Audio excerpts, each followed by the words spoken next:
So, the first item on the agenda is approval of minutes. I will now entertain a motion to approve the TDD Board of Director meeting minutes as of July 22nd, 2021.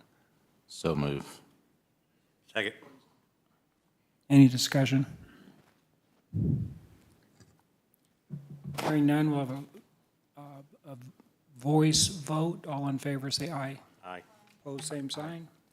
And the mayor votes, so it keeps our quorum. Just, we were talking about that. So mayor's Aye. included in that. Aye.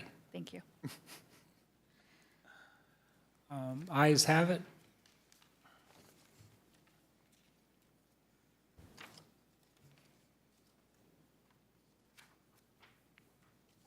So we're on to item number 2.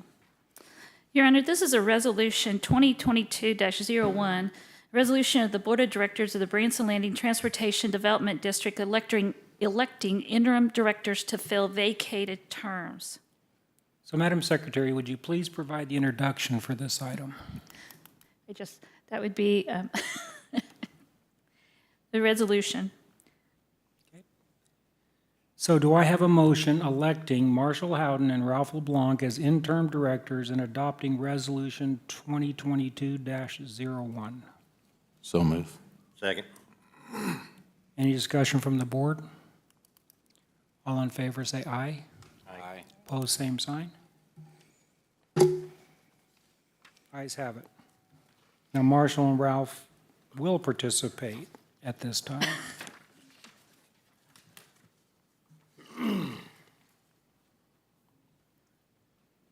So item number 3.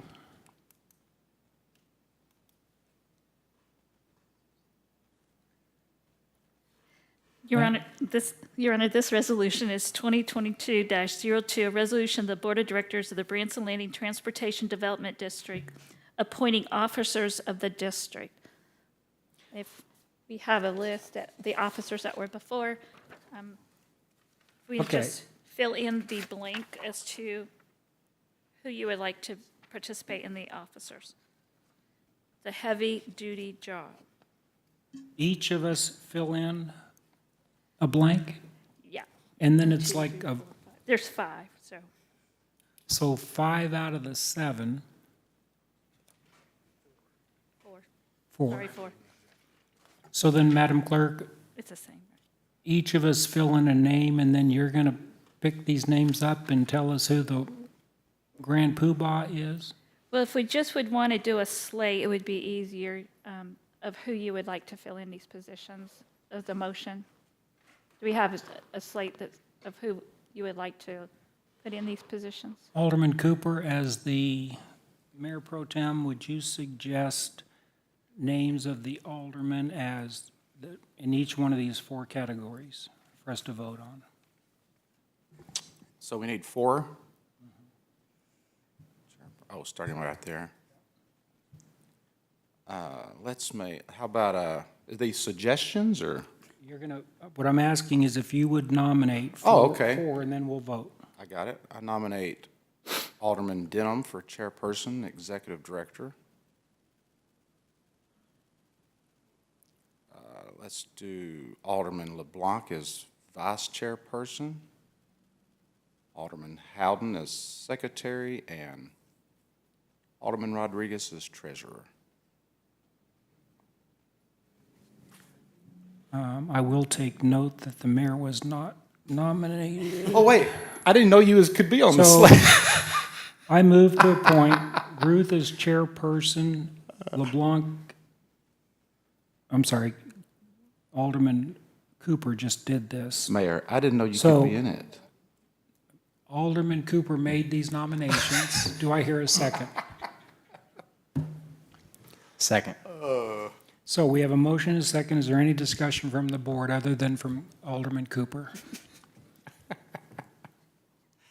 Hearing none, let's vote. All in favor, say aye. Aye. Opposed? I oppose. No. Well, I was thinking of opposing. You can, you're on board. I thought you were already on the Actually, I board. can. So all in favor, say aye. Really? Well, I didn't realize you could be, I mean, obviously It you doesn't- should be at the funny. Oh, okay. Well, if you look at the other sheet, Clay, All he's- in favor say aye. Aye.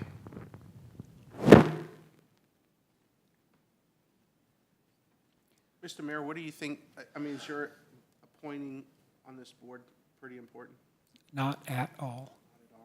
If Aye. I could go back in time, I would take my statement back. So, that being said, all in favor say aye. Aye. Aye. Opposed, same sign. No. Vote unanimous? Aye, aye, aye. And this is just the beginning. We killed 15 minutes doing that. I know. Item number 4, Madam Secretary, would you please provide the introduction for this item? Your Honor, this is Resolution 2022-03, a resolution of the Board of Directors of the Branson Landing Transportation Development District approving the budget for the fiscal year ending December 31st, 2023. Do I have a motion adopting Resolution 2022-03? So move. Second. We have a motion and a second. Is there any discussion from the board? Hearing none, we'll do a voice vote. All in favor, say aye. Aye. Opposed, same sign. Ayes have it.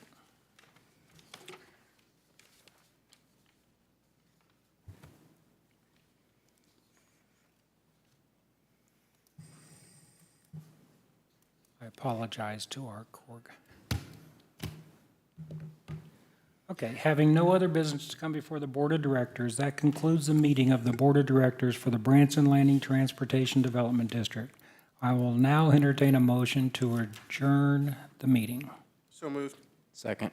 We have a motion and a second. Get a voice vote. All in favor, say aye. Aye. Opposed, same sign. Ayes have it. The meeting of the Board of Directors for the Branson Landing Transportation Development District is adjourned.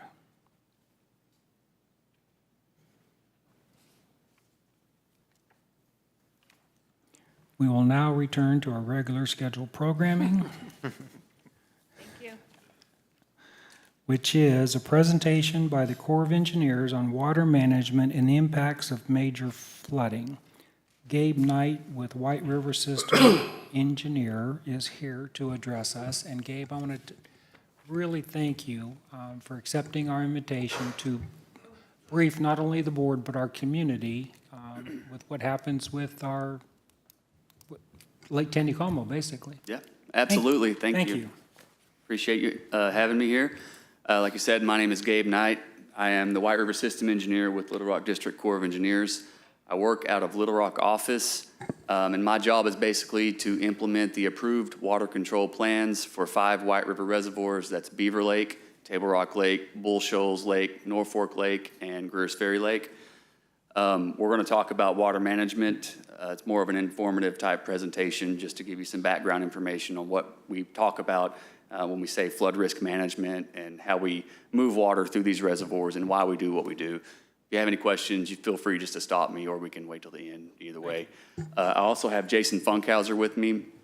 He is the FPMS program manager as well as the CAP program manager, which is Continuing Authorities Program.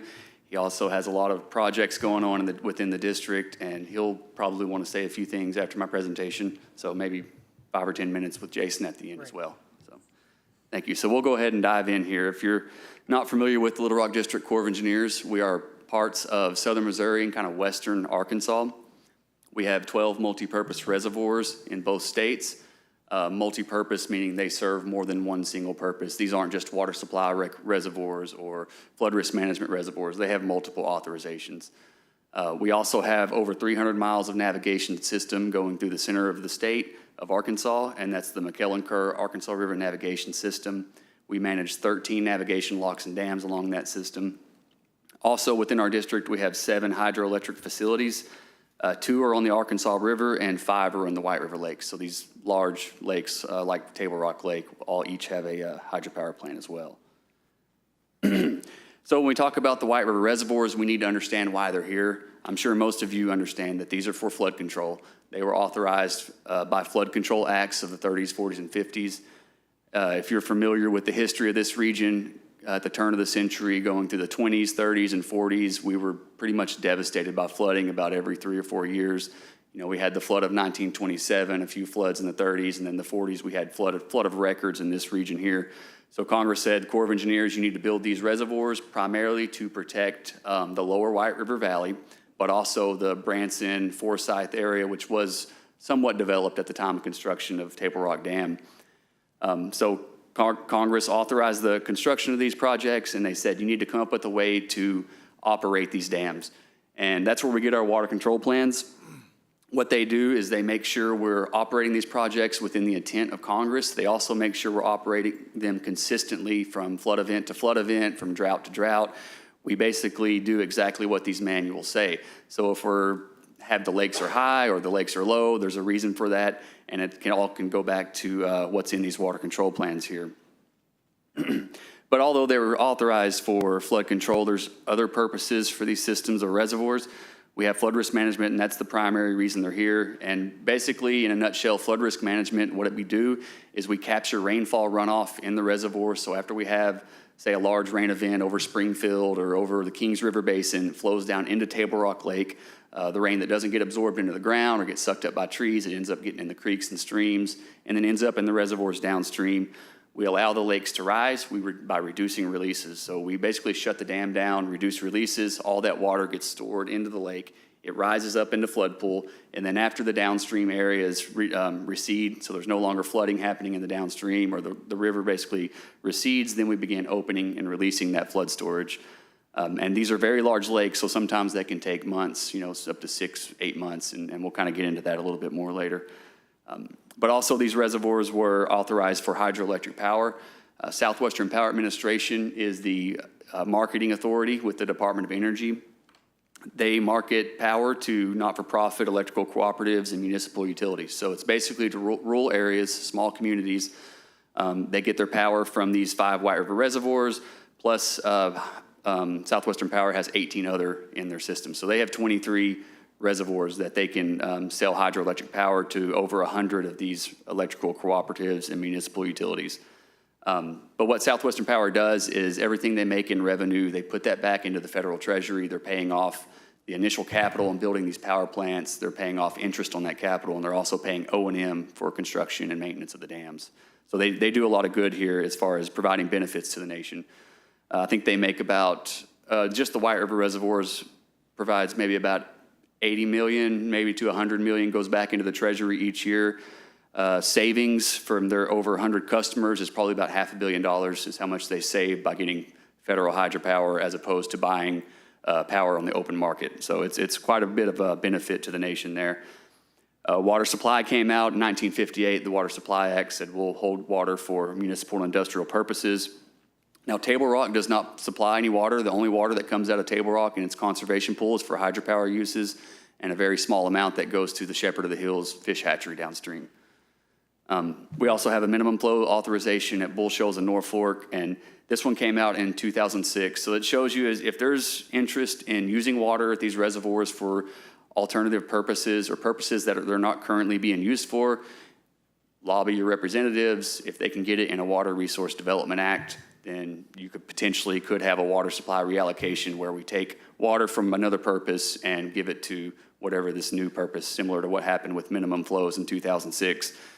And since that's kind of the situation, every gallon of water behind this reservoir is assigned to a specific purpose. If there is a reallocation, let's say a city wants to get water from Table Rock Lake, well, that water would have to come either from flood risk management, from hydropower, so from one of these other purposes here. So that's kind of why you have the Stretch Armstrong Corps. We're just trying to make sure everything's fair and people are actually getting what they need if there is some type of reallocation. There's also a recreation and fish and wildlife authorization as well, but they're a very small piece of the whole reservoir. And this is kind of how those authorizations stack up behind the dam. So at the very bottom of the reservoir, and this is kind of the unique thing, the engineers that designed these lakes, they knew that they were going to be here for a long time. They knew that there was going to be maybe 200, 300, 500 years of the life of this dam, and this lake's going to be here. So they designed a very large volume of what they call inactive pool at the bottom of the reservoir, and it's primarily there to capture sedimentation over the life of the reservoir. So every time it rains or every time you have any type of large flood event, you're going to have, silts, sands, gravels, and stuff coming down into the lake, and they're going to settle down into that deeper part. And it actually at the dam, that's a very deep part of the lake. It's from the stream bed, probably about 90 feet off the bed is all this inactive pool area. Everything above that, I think it's elevation 881 to elevation 915. That's where our conservation storage, and at Table Rock Lake, that's all hydropower owned. So Southwestern Power Administration owns everything in conservation pool besides a very, very small amount that goes to the Shepherd of the Hills hatchery. Once we get above elevation 915, we get into what we call flood control pool, and that's temporary storage. This is that, that flood risk management authorization or aspect of the lake. This is where we hold water in flood pool and then try to evacuate it after downstream conditions recede. So we call it temporary storage. But as you know, we can exhaust that storage. We've exhausted that storage several times at Table Rock, 2008, 2011, 15, 17, and I think in 2020 we even got a little bit into that surcharge pool. So once we eventually exhaust all of that flood storage, basically the lake gets to the top of those big Tanner gates. If you're sitting at the Dewey Short Center, you have a pretty good view of the Tanner gates, the large gates on top of the dam, and you can see that they have a top to them, and water can go over that. Once we get to that top of flood control pool, we have to actually open those gates, and when we do, we're making a fairly large release at that time. So it can be a damaging release too, but while we do that, we're inducing additional storage. So from 931, which is the top of flood control pool, we can take the lake all the way up to 937. And, then you're getting into bridge, low cords on bridges that go across the lake, impacts, I'm sure, certainly that are close to homes around the lake when you throw in wind and wave wash. But the lake can get up to 937, and in catastrophic floods, it could get even higher than that. But the Corps of Engineers, we own the right to flood up to 936, and the top of our actual induced surcharge pool is 937. So there shouldn't be any structures around the lake built in that zone, but it's a possibility. But that's serious flooding. Always induced surcharge means that we're entering in some serious flooding. There could be some serious damages happening downstream too. So these are just terms related to flood risk management, controlled and uncontrolled. If you look at this picture, this is basically the way I would see like the city of Branson. Now, obviously this is from 1950, but if you look at this lake here, imagine that's Table Rock Lake. Controlled area would be these mountains up here. So this would be like Springfield, Missouri, the James River, all the rain that falls off on top of that area. If it runs off, it's going to end up in Table Rock Lake. The Corps of Engineers has some control over how that rainfall runoff impacts the downstream. So we call it controlled area. Now, if it rains over Fall Creek, Turkey Creek, Roark Creek, the areas downstream of Branson, we can't do anything about that. You could experience some serious flooding from that, and so we call that uncontrolled areas. But yeah, I just thought this always reminded me kind of Branson. You have a re-regulation dam here that could be, power site dam, so it's very similar in my mind. But anyway, and the other term here is called regulating station. That's basically how we determine how much water to release from flood pool. It's how we size and time our releases. Consider like a regulating station, a bathtub drain. We pick a location in a river downstream, and for the White River Basin, that's at Newport, Arkansas. That's about 2 days downstream of Bull Shoals. But we basically establish a gauge in the river that tells us how deep it is, and it allows us to hold the river to certain levels, and that's how we determine how much to release from flood pool. A little bit different for how Table Rock operates, but you'll kind of see that here as we progress through this presentation. And this is what a typical regulating station looks like. Since these lakes were primarily built to protect agricultural land downstream, we hold a lower summer level. So during the summer, we hold a low level in the river. That means we can release less flood storage from the lake, but we're also protecting a lot of bottom land, a lot of prime agricultural land. Farmers are able to access fields closer to the river, and we protect hundreds of thousands of prime agricultural acres downstream on the lower White River Valley. After farmers harvest, in late fall, we move to a higher regulating stage. We're able to evacuate much more flood storage or get the lake back down to normal pool much faster during the fall, winter, and springtime. And then flood stage is just a National Weather Service term. They establish flood stage at all of their gauges. It's when you start seeing inundation of like structures or transportation infrastructure and things like that. Okay, So that's kind of background, and just here's a map of the White River Basin. So these are the lakes that I manage the water in. We have Beaver Lake up here, which releases into Table Rock Lake, which Table Rock releases through Taneycomo into Bull Shoals Lake. And then we have Norfolk Lake over here that operates parallel to Bull Shoals Lake. Those lakes all operate and drain based on what's happening down here at Newport, Arkansas. That's our regulating stage or our bathtub drain. The lower those stages that we hold, the less amount of water we'll be able to evacuate from these lakes, and the longer they'll stay in flood pool. But as you know, Table Rock empties faster than the other lakes. I don't know if anybody pays attention to the White River system, you'll notice that Table Rock doesn't stay in flood pool very long. It's able to make large releases and get back down to normal pool quickly. And the reason for that is Table Rock has the largest drainage basin. We have 2,800 square miles drain into Table Rock. Bull Shoals, a much larger lake, only has 2,000 square miles that drain into it. So we operate Table Rock much more aggressively due to the fact that it's more vulnerable to flooding. It can only handle 3.5 inches of basin average runoff. That's, after the rain infiltrates the amount that runs off into the lake, only 3.5 inches across that basin, which isn't a lot of rain considering we get 50 inches of rain a year. So we operate Table Rock much more aggressively because of that. And you'll kind of see the size of these reservoirs and how they compare. But we talked about controlled and uncontrolled as well. That's another aspect to this. Newport sets here, it's the bathtub drain. 55% of the watershed is uncontrolled. So the Black River Basin, which has very large tributaries, comes out of southeast Missouri, and the Buffalo and Crooked Creek in the Middle White that comes down here. Before we can even begin releasing from these lakes, all the water has to drain through Newport. So after it rains, it could take weeks before we can begin increasing releases because of this very large uncontrolled area. Just real quick, a little bit about each lake. Beaver Lake is the newest lake in the White River system.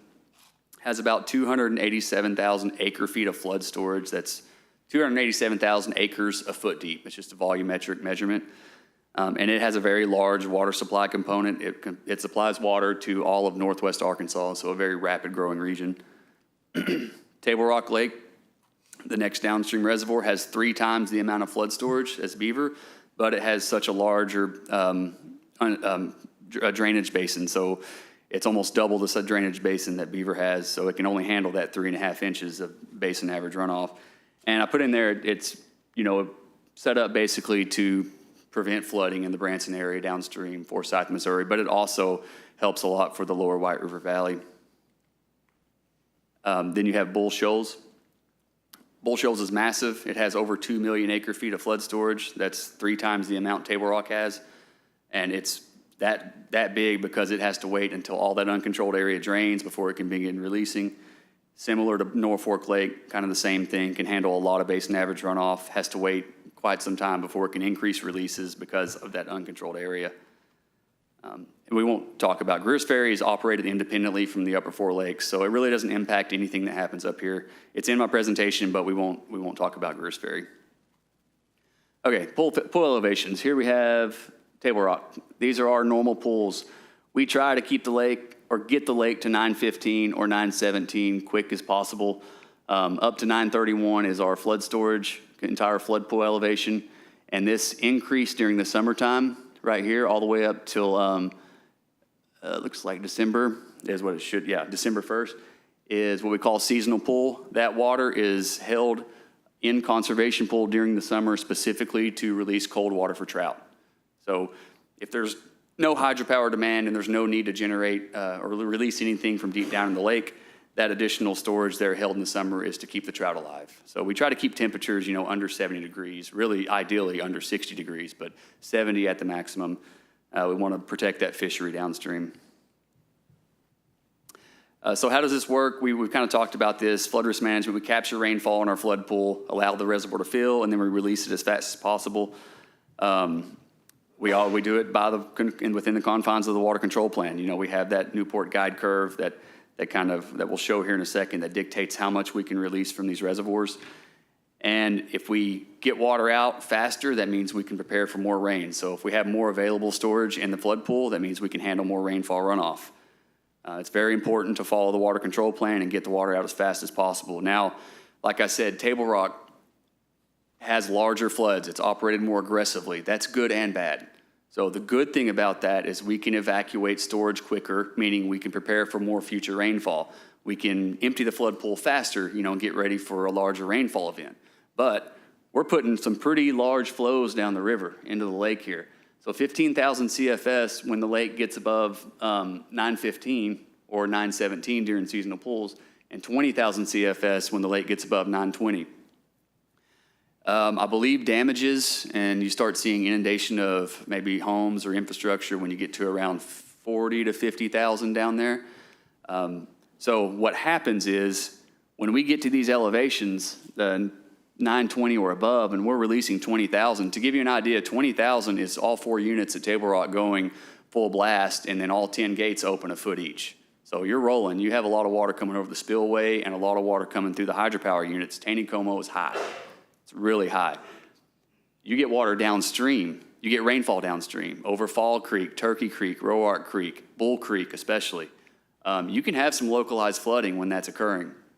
Now, I don't expect you to see Branson Landing get inundated when that happens. It's just not enough drainage area downstream, immediately downstream.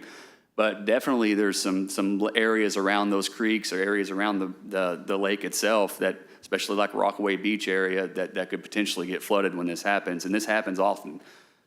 There is no provision for us to monitor the downstream and say hold off on making large releases or shut off because we expect there to be some localized flooding in the water control plan. However, historically, we have done that. We have monitored what's happening at Bull Creek, and now we have gauges at Turkey Creek and Roark Creek that let us see what's happening, and we have kind of waited until those peaks in the downstream went through before we made these large increases, to 15 or 20,000 CFS, and that has prevented flooding. Although it's not spelled out in our manual, that's something that we've just kind of done, trying to prevent flooding downstream. Gabe? Yes, sir. If you don't mind, I'd like to ask a question. During this presentation, I'm wearing a couple different hats. I'm also the president of the trustees for Lakewood Estates. Lakewood Estates is 100-plus homes that directly gets affected by the flooding of Taneycomo. I know it was it I think it was the 17 flood do you recall, may not be fair, what the CFS was? I think it was in 17, was it like 60,000, give or take? I can take you right to it. I just have to skip ahead a little bit here. 2017, the peak release from Table Rock was 64,000. The maximum we've ever released was in 15. That was 73. 73. Yeah, and then 11, we had 70 rolling. So 2017 was the third largest flood event. I'm looking right up here. Yeah. Okay, so during that event, we did have some homes flood at Lakewood Estates. On 2 occasions, our emergency management evacuated our subdivision. So several questions have come up. Has anything changed? Because I just heard you say something that was interesting, that I know you have specific regulations to follow. But did I also hear you say that sometimes you do look at, like, the flows into Taneycomo, and that does affect your opinions of how much to release? Is there, I'm going to ask you to put on your crystal ball hat, 73,000 CFS was about the max actually that's probably the very top of what Lakewood Estates in particular could handle.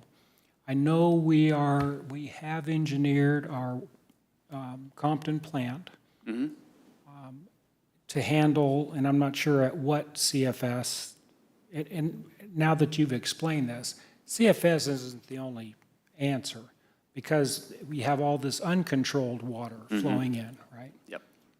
Do you ever take into consideration that when we're when we're above pool at a high-risk level, when there's a big storm coming in and National Weather Service says you could expect 3 inches or 5 inches of rain, I've been told that you're restricted that you can't control the water until the rain has actually hit the ground, right? Yes. So National Weather Service could say, over the next 24 hours, you're going to get 5 inches. But you, because of your guidelines, you can't take that into consideration. No. And actually, I have some pretty good examples about us looking into that. And then there's people that are, studying whether the weather forecasts are accurate enough here in this region, and they're not. So a couple things about your answer, or to answer your question. So if we're in a surcharge operation, say and there's additional rain coming, we can't close those gates because they would be overtopped by several feet of water that we're holding in that surcharge pool. And those gates are not designed to have water going over them, so it's a potential risk to the dam. So we can't lower them any in anticipation of downstream flooding. And about the looking at a forecast, say when it's a day or two out, in 2017 actually, they were forecasting 11 inches of rain over Beaver Reservoir. And Beaver was already high, and so we got with our chief of ops, and we're like, this is what would happen if we get 11 inches of rain. And it was catastrophic, historic release, 125,000 to 150,000 is what we're looking at coming out of Beaver, which was going to flood the power plant downstream and the switch yard, which is hundreds of millions of dollars in damage. So what we did is we went and pulled all of our resources together, stacking HESCO baskets, which are very large baskets you fill with sand. They're massive, and you layer them with sand. Stacked them too high, protected the switch yard, protected the power plant.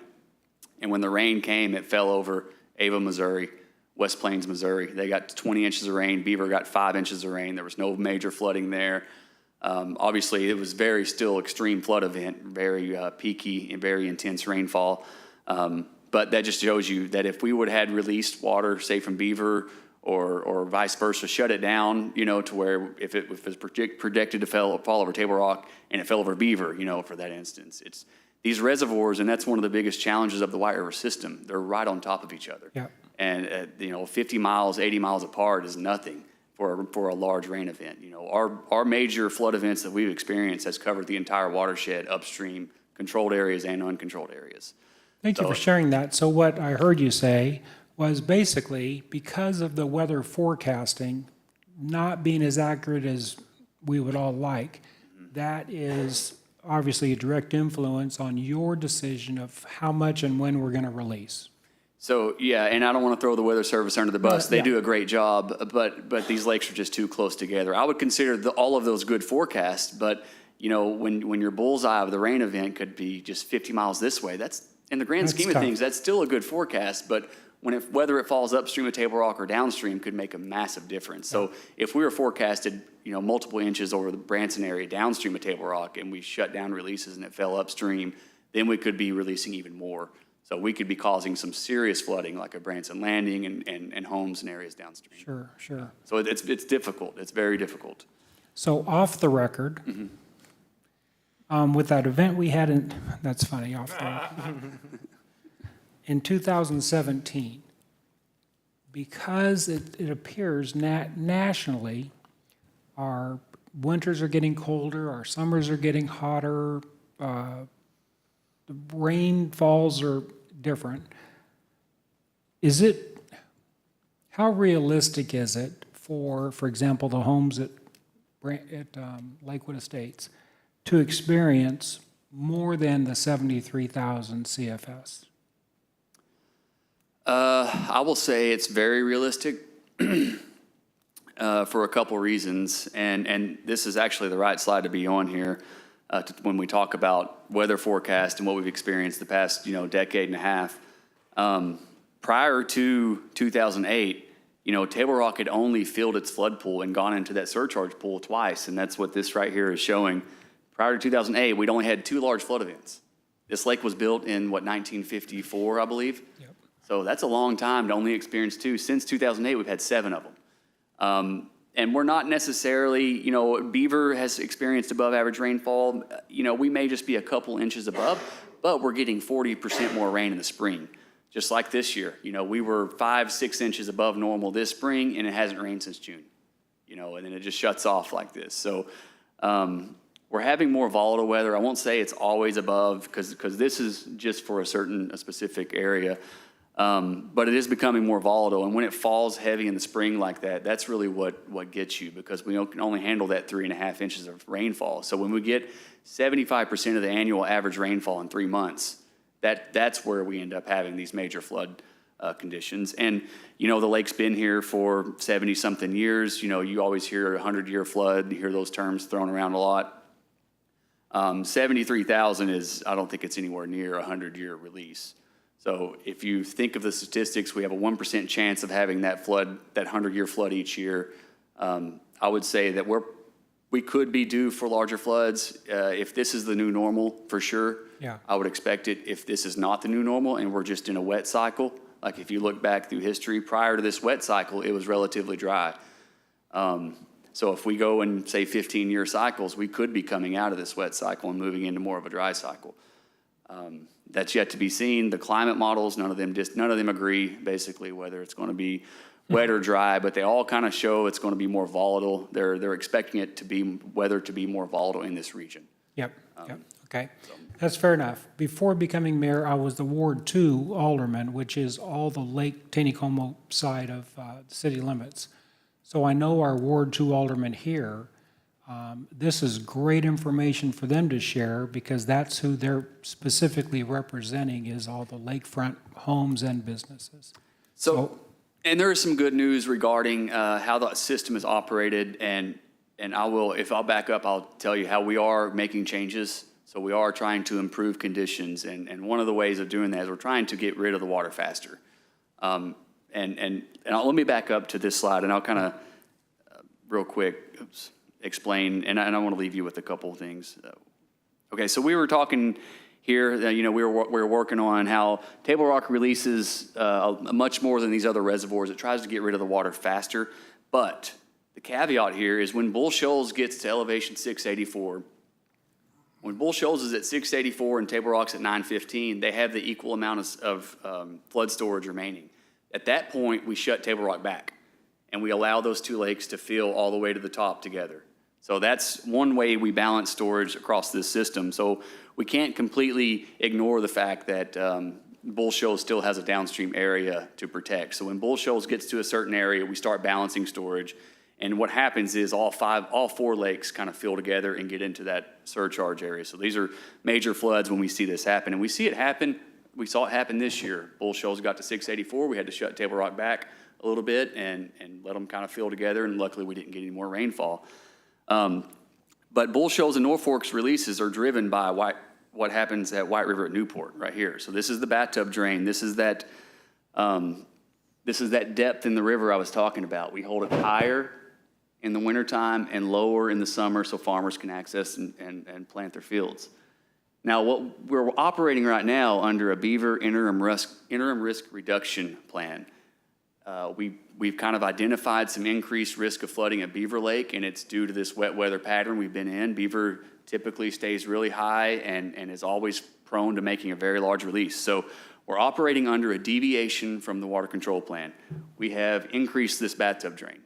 It used to be 21 feet here in the wintertime. Now we're operating to 24. So if we have early spring rains, we can get rid of that water really quick. So the chance of Bull Shoals getting to that 684 is a lot less likely. Same for the summer here. We've increased this as well. So we basically opened up the bathtub drain. It allows those lakes to get down faster, and it basically reduces the risk of making large releases across all upper four lakes. I'll just bits and pieces of information from each of these slides. I won't go over everything. If you're not aware how we make releases, so the White River System Engineer will determine how much we need to release each day. We tell SWAPA they need to release that volume across the day, and SWAPA determines when to release it. So they look at hydropower demands, when they have the highest demands, and they release it across those hours. So typically they'll release it, in the evenings or in the mornings and the evenings in the wintertime. We just want to maximize the benefits of the reservoirs.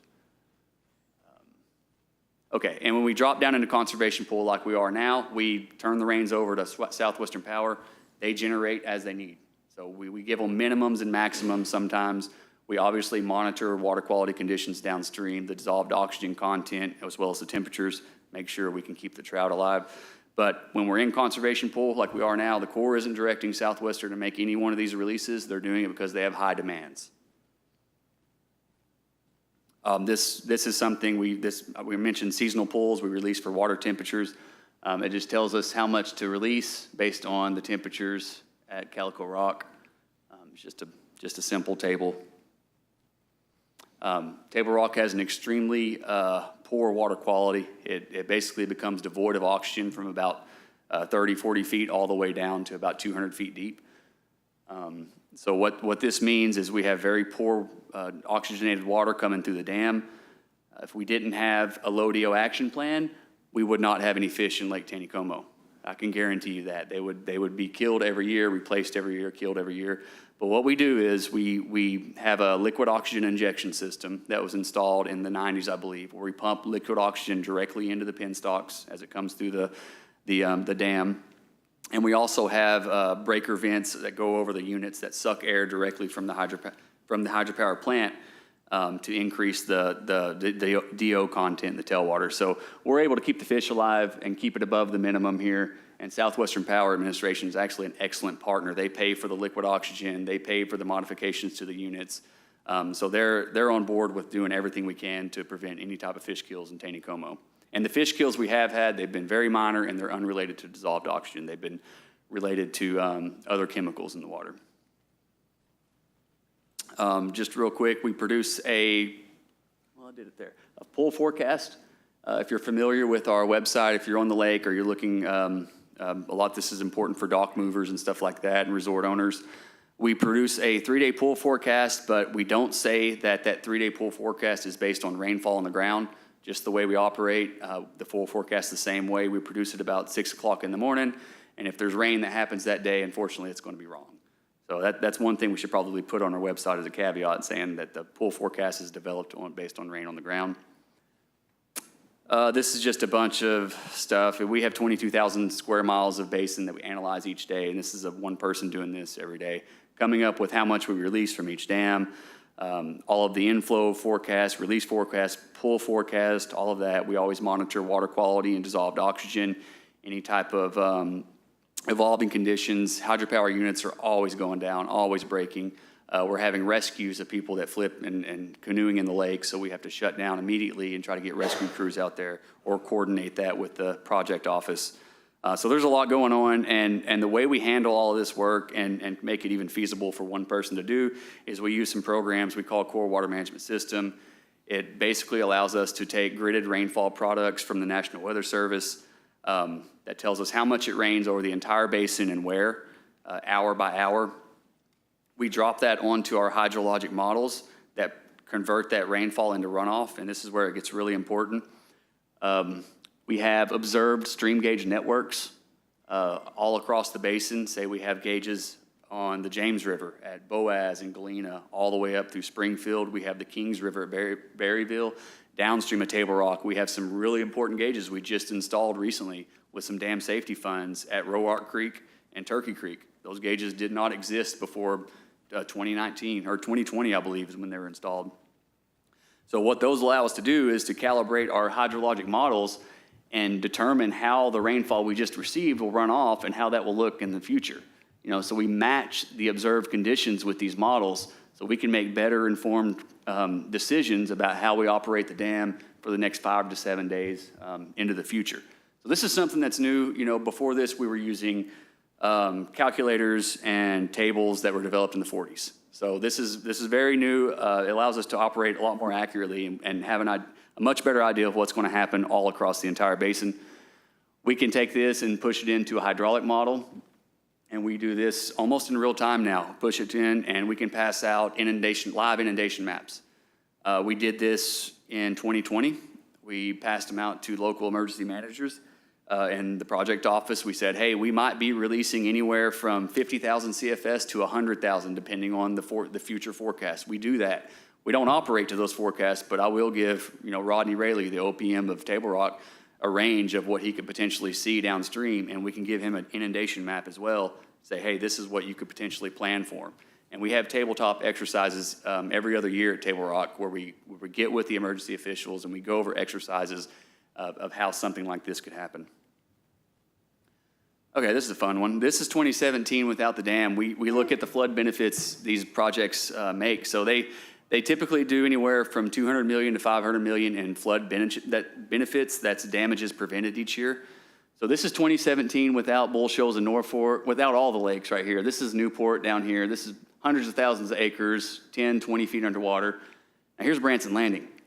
Same year without Beaver, without Table Rock. You know, this is about 20 feet of water coming down through here. I mean, it goes on and on downstream. It looks like that everywhere. And this is just the 2017 event. You know, we've experienced larger events than this. This was the third largest we've recently experienced. But we have about 2 to 3 events every year that are comparable to this. Not quite this large, but are comparable.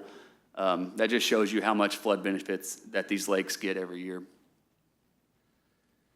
And we went over this. It's more volatile weather. You know, we're experiencing a lot more rainfall. But we're also kind of getting some droughts wedged in there. But so you consider just more volatile. And this is my last slide here. If you're interested in lake levels, if you're interested in Southwestern Power's generation forecast, USGS stream gauge flows, even water quality data, you can download the app on your iPhone or from the App Store or the Google Play Store and just search USACE Little Rock. It's pretty handy. So we try to package up all the information we have in water management in one location. And if you're a fisherman, typically fishermen use this. But if you're a planner as well, it's very good for planning downstream projects. If you are planning downstream projects, it's probably a good idea to contact me and try to, if you're scheduling anything near the water, especially the city of Branson, definitely contact us. And I think we've been in contact before about water treatment plants and stuff like that, maybe as your wastewater treatment plant. But definitely contact water management. And then this is my last slide, actually. This is a website that just became live I believe, actually earlier this year. This is the National Inventory of Dams. And what you're going to find in here is real inundation maps, our forecasted impacts of what would happen if Table Rock Dam failed, what would happen if we opened the auxiliary spillway, what would happen if we saw extreme weather conditions, what would the impacts be? And here's the link to this website. It's really cool. We do modeling like this. They call them dam safety studies at each one of our reservoirs. And it's excellent that this information is finally public because, I mean, everybody needs to be able to see this. It may be scary for some because we can't actually put assign like a risk associated with some of this stuff. Because, you know, some of these breaches we're looking at are overtopping and they're 1 in 1,000 year type events. But it's good that we have the maps out there. If we were in a situation where there was some type of failure, kind of like, was it 2011 where we had a big slide at Table Rock Dam on the earthen embankment and people thought it was really serious. It turned out it wasn't serious, but you could pull up these maps. They give you different starting pool elevations, peak releases, and you can change the base map and see how bad the flood is. I believe this one is if we open the auxiliary spillway, and the main spillway releases about 1 million CFS through Branson, so you would have some problems there, yeah. And the 2017 map I showed earlier, I think it's like 200,000, so yeah, it would be nothing. So Gabe, would you, since you mentioned that, would you give us just a brief explanation of that auxiliary spill gate we have at Table Rock? I know Sure. it was constructed however many years ago and Yeah. it cost a whole bunch of millions of dollars and So Table Rock was kind of selected as an early, because of the consequences. So we try to assign, we try to order the priority for doing dam safety studies for the Corps of Engineers, all of our dams based on primarily the consequences of failure. So Table Rock obviously has significant consequences if it fails. So what we do is we do something called spillway adequacy studies. We, as dam safety rules and regulations change, you know, they want to change how we manage our inflow hydrographs. So we're looking at very, very remote rainfall events. So like I said, 1 in 1,000, 1 in 5,000 type stuff.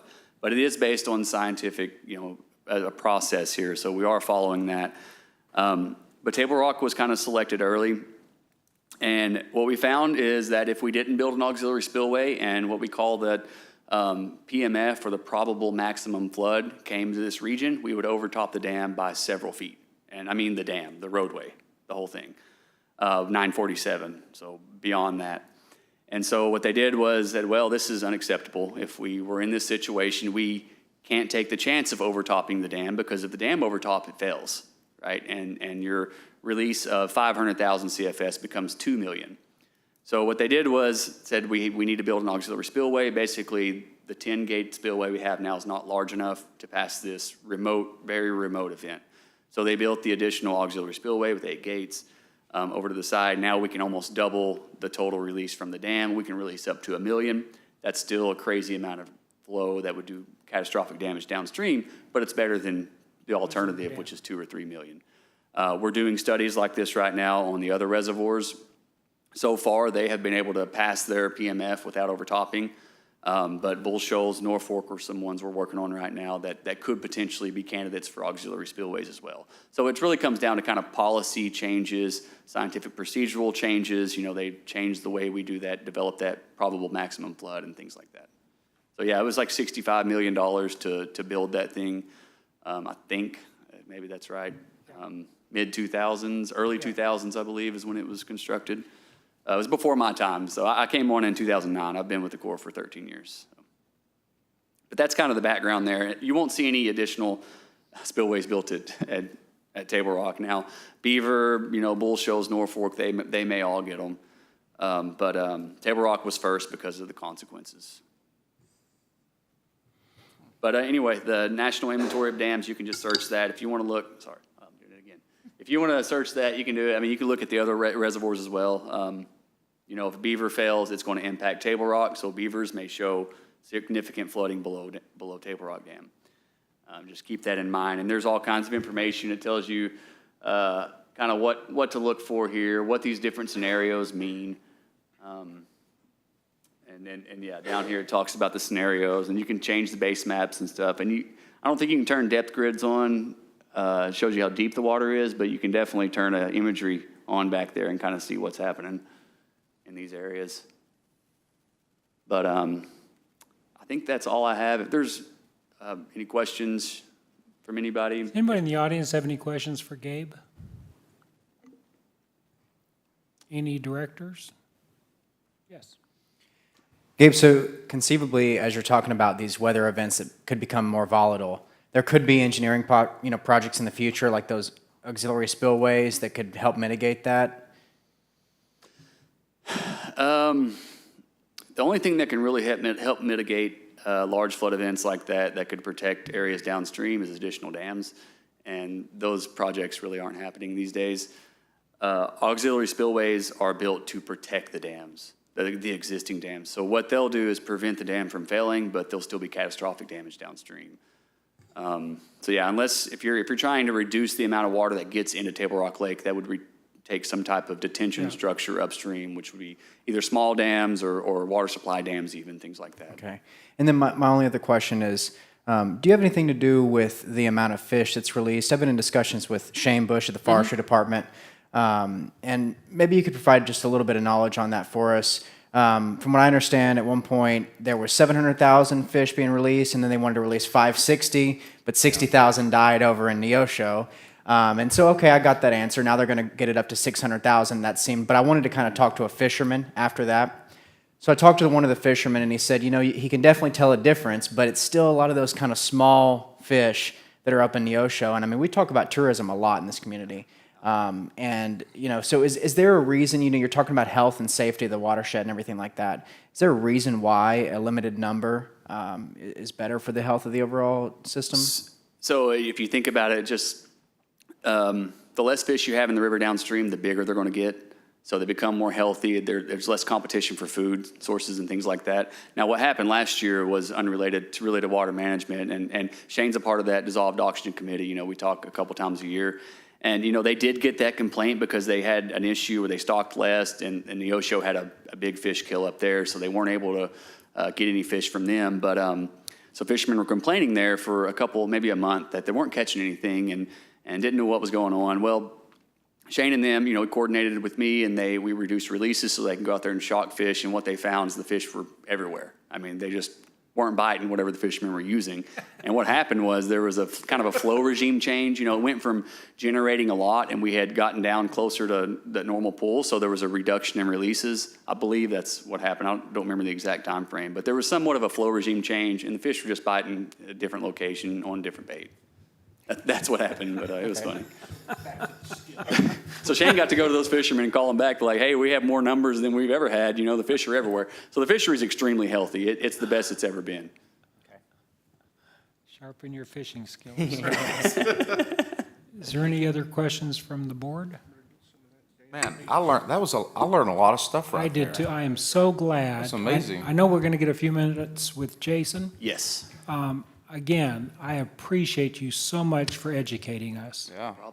No problem. Anytime. We do, large groups, Rotary clubs, things like that. We just try to get the information out there because, the Corps is not the best at doing that. So And when you say Well- I'm sorry. No, go ahead. When you say you're all pumping oxygen into Table Rock, is that all? I'm sorry, into Taneycomo. That's all being there at the dam? Yep, we're taking it. If you see the dam, there's two large tanks setting out as you approach the gate. We basically have to keep it in liquid form. It's very difficult. It has to be a certain temperature. We pump it underground directly into the penstocks, so it goes into what's coming through the dam and gets into the tailwater. So you have a really high oxygen level there. There's nothing in the lake, so zero oxygen in the lake. I mean, there's especially down 100 feet, 150 feet where the penstocks are.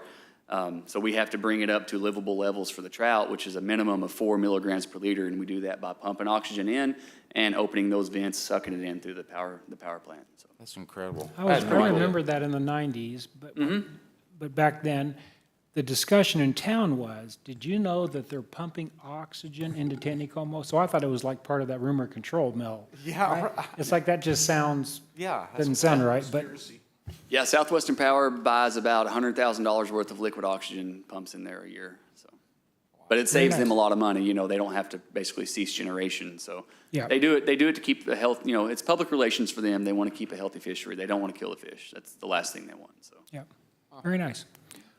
Jason, you want to share some words of wisdom? I appreciate it. I'm kind of spur of the moment.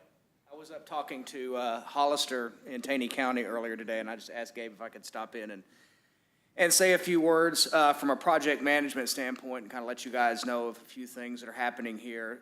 So I am our floodplain management services coordinator, and there's several other programs I manage. But there are a lot of opportunities that the Corps has for funding for communities for flood studies, flood risk management studies. We can do maps, evacuation plans. There's a whole suite of things. If it relates to water resources, it doesn't have to be just flood as well. It can be water quality, shortages as well for drought conditions. So those programs exist. So if the community, if Branson has ideas or concerns as it relates to water resources, there are sufficient funds to do various types of analyses for you. More so in the past few years with the IIJA, the infrastructure funds, we got a pretty big plug of funds for that. One of the couple of the studies that don't affect you guys directly, but indirectly, there's a tremendous amount of potential impact, and that is one of them is the White River Basin study. So, and it actually started. Well, it's been talked about for years, but Gail Megren up in Springfield, she's with the Tri-State Water Coalition, had a water reallocation request in with the Corps of Engineers for drinking water out of Table Rock.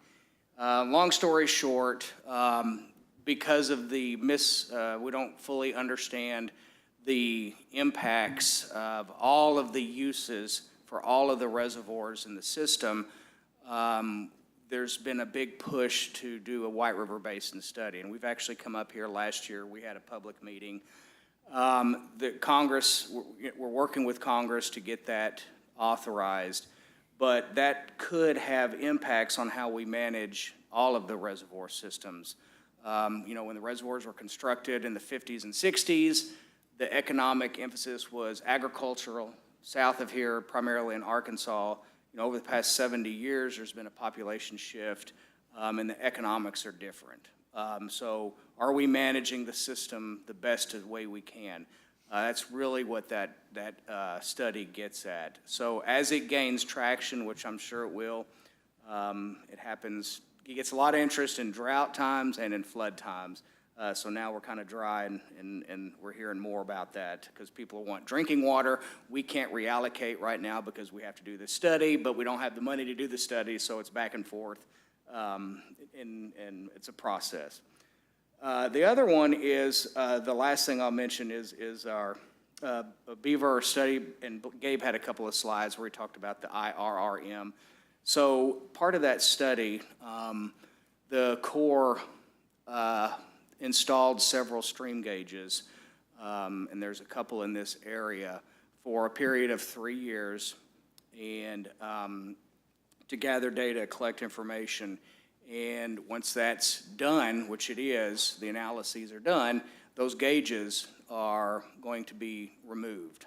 The USGS, we paid them to install them, operate them, and maintain them. This is why I was here talking to Hollister. There was one on Turkey Creek.